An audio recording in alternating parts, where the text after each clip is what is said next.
Era uma época de grande crise e apostasia no reino de Israel. O povo, que um dia serviu ao Deus verdadeiro, agora se encontrava dividido, seguindo outros deuses, principalmente Baal, o deus pagão adorado pela esposa do rei Acabe, Jezabel. O cenário era de desespero espiritual, onde a fé verdadeira estava se esvaindo e a idolatria dominava os corações de muitos. Acabe, um rei fraco, permitia que seu reinado fosse corrompido pelas práticas idólatras de sua esposa, enquanto Jezabel perseguia ferozmente os profetas do Senhor. Foi nesse contexto sombrio que Deus levantou um homem corajoso, Elias.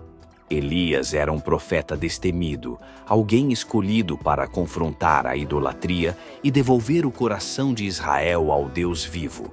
Ele recebeu uma missão que parecia impossível: desafiar o rei Acabe e seus 450 profetas de Baal, para mostrar ao povo quem realmente era o Senhor. Elias, sabendo do grande desafio que tinha pela frente, convocou o rei Acabe e os profetas de Baal para um confronto direto no Monte Carmelo. A ideia era simples, mas cheia de tensão. Ambos deveriam preparar um altar, colocar um sacrifício sobre ele, e o Deus que enviasse fogo para consumir o sacrifício seria o verdadeiro Deus. O povo deveria escolher de qual lado estava, se do Deus de Israel ou de Baal. O grande dia chegou e o povo de Israel, curioso e expectante, se reuniu no Monte Carmelo.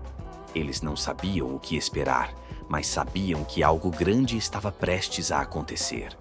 No meio de uma multidão silenciosa, Elias levantou-se e desafiou o povo.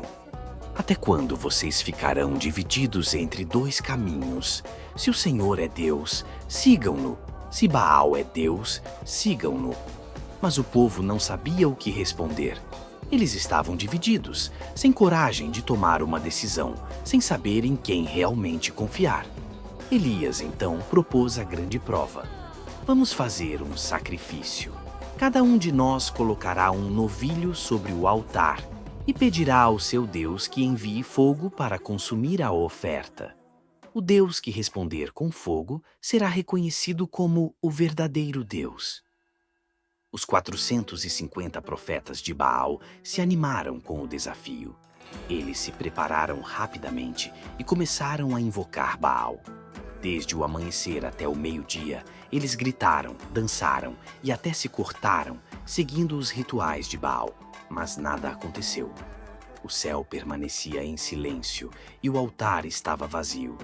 Baal não respondeu. Enquanto isso, Elias não se apressou. Com uma calma impressionante, ele observava e ao meio-dia começou a zombar dos profetas de Baal. Gritem mais alto. Talvez Baal esteja ocupado ou viajando. Talvez ele esteja dormindo e precise ser acordado. Mas, apesar das provocações, não houve resposta. Os profetas de Baal continuaram em vão, até que o próprio Elias se aproximou do altar. Com o coração cheio de fé, Elias restaurou o altar do Senhor, que havia sido destruído, e preparou o sacrifício. Ele pediu que trouxessem 4 cântaros de água e os derramassem sobre o altar, até que a água enchesse a vala ao redor do altar. Esse gesto parecia um desafio ainda maior, pois a água tornava impossível qualquer tentativa de manipulação. Mas Elias, cheio de confiança, orou ao Senhor. Senhor, Deus de Abraão, Isaque e Israel, que se saiba hoje que tu és Deus em Israel e que eu sou teu servo e que fiz todas essas coisas por tua palavra. Responde-me, Senhor, responde-me, para que este povo saiba que tu, Senhor, és Deus e que tu atraíste o coração deles de volta. E então algo extraordinário aconteceu. O fogo de Deus desceu do céu com poder imensurável. Ele consumiu completamente o sacrifício, a lenha, as pedras, a água e até o solo ao redor do altar. Não restou nada. O fogo de Deus demonstrou sua grandeza, seu poder absoluto e a verdade de que ele é o único Deus vivo.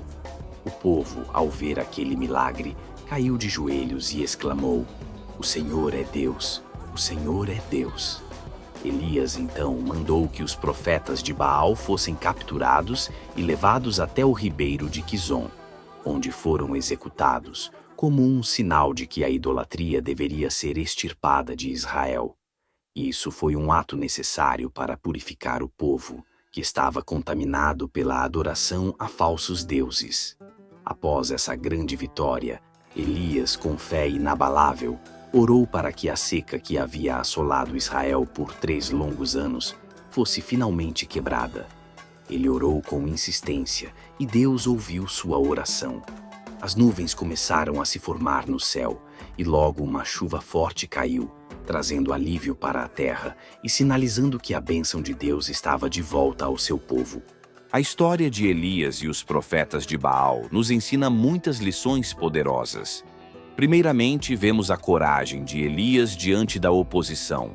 Ele não temeu os 450 profetas de Baal, mas confiou plenamente em Deus, sabendo que ele responderia. A história também nos ensina sobre o poder da oração. Elias orou com fervor, e Deus respondeu com fogo. Quando confiamos em Deus e buscamos sua ajuda, Ele sempre ouve nossas orações. Além disso, vemos a fidelidade de Deus. Mesmo em tempos de apostasia e idolatria, Ele se revela poderosamente e traz a salvação àqueles que o chamam de volta. O povo de Israel teve a chance de se arrepender e voltar a adorar ao Senhor. O fogo de Deus não apenas consumiu o sacrifício, mas também queimou a dúvida e a divisão do coração do povo.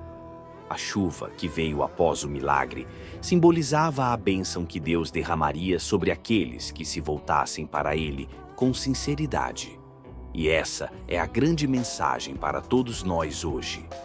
Deus ainda é o mesmo Deus de Elias, que responde com poder e fidelidade. Ele está pronto para ouvir as nossas orações e responder aos nossos clamor.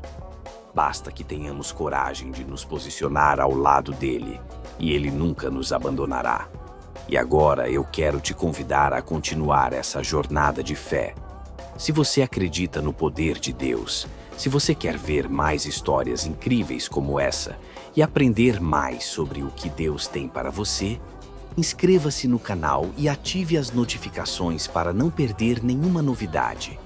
Compartilhe também com seus amigos e familiares para que mais pessoas possam ser tocadas por essas mensagens.